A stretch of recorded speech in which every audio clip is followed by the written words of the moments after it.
Now, my dear students, in our last class, we were discussing the problems of electrostatics, especially on electric field, to find the electric field at point due to the various configurations.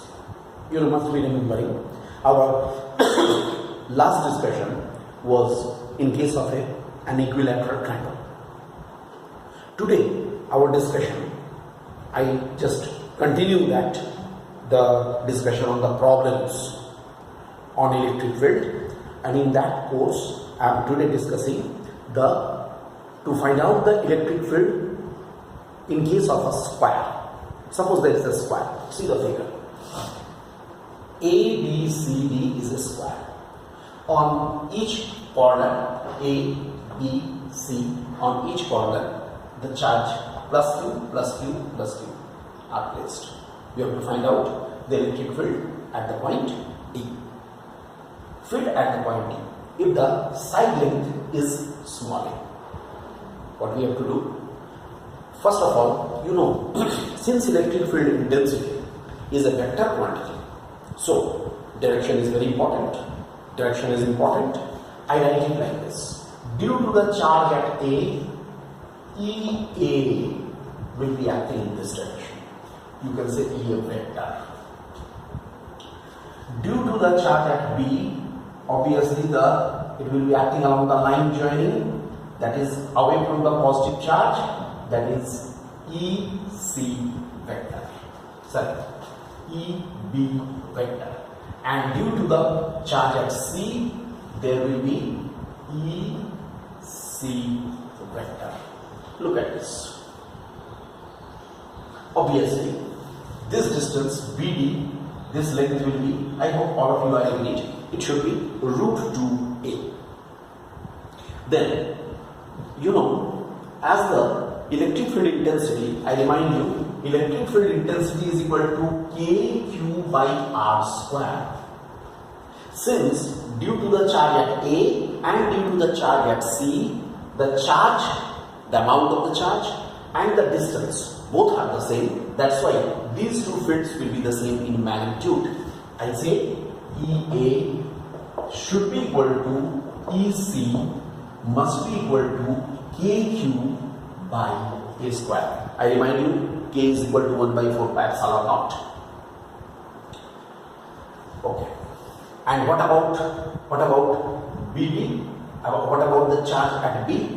Here, EB must be equal to KQ divided by root 2A whole square, that is equal to KQ by twice A square. This must be. You know, there are three values of electric field intensity at this point. We have to find out the resultant of all these. We have to find out the resultant of all these fields. Okay? Then what is the process? You know, in this case, we have to take first. I will apply here the parallelogram law. According to parallelogram law, I will find out the resultant of EA vector and EC vector. Okay? By parallelogram law. What we shall find out? Resultant of EA vector and EC vector. That should be EAC. Let us say it should be EAC. So it should be, see, EAC, that should be equal to root over of EA square plus EC square plus twice EA into EC into cos 90 degree. I hope you can very easily understand what is this. In between both of these EA vector and EC vector, the angle is 90 degree. That's why we are writing it like this. That should be equal to simply EA square plus EC square, which must be equal to, as we know, E and EC both are equal. That's why I can write root twice EA square also, which is equal to EA root 2.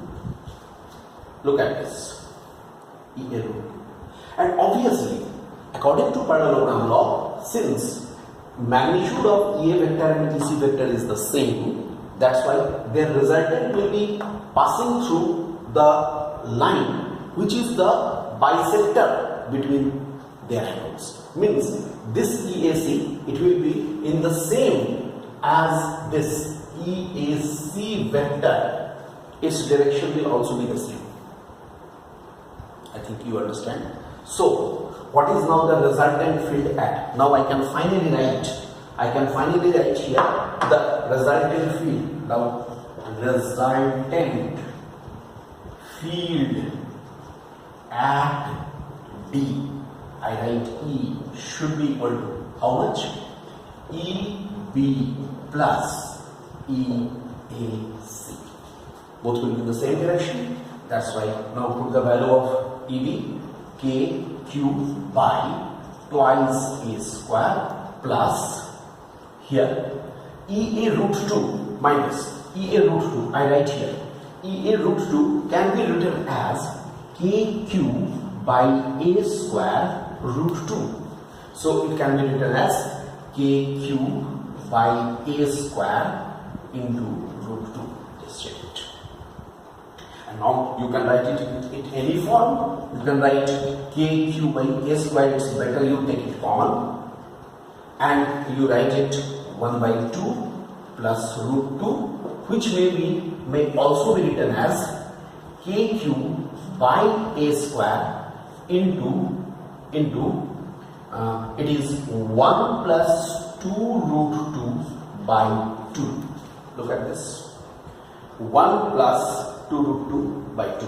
It will be written as the answer here. Now, ultimately you can write the value of K also 1 by 4 pi epsilon naught, but mainly the process is this. This is the process. I hope it's clear to all of you. This is all about our problems. Okay. Now we shall discuss the field and force at a point due to continuous charge distribution. So my dear students, before I proceed, I just tell you I have discussed a lot of the questions, a number of questions in case of the different configurations.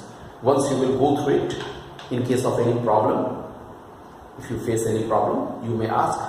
Okay, so now we are going to start our next topic.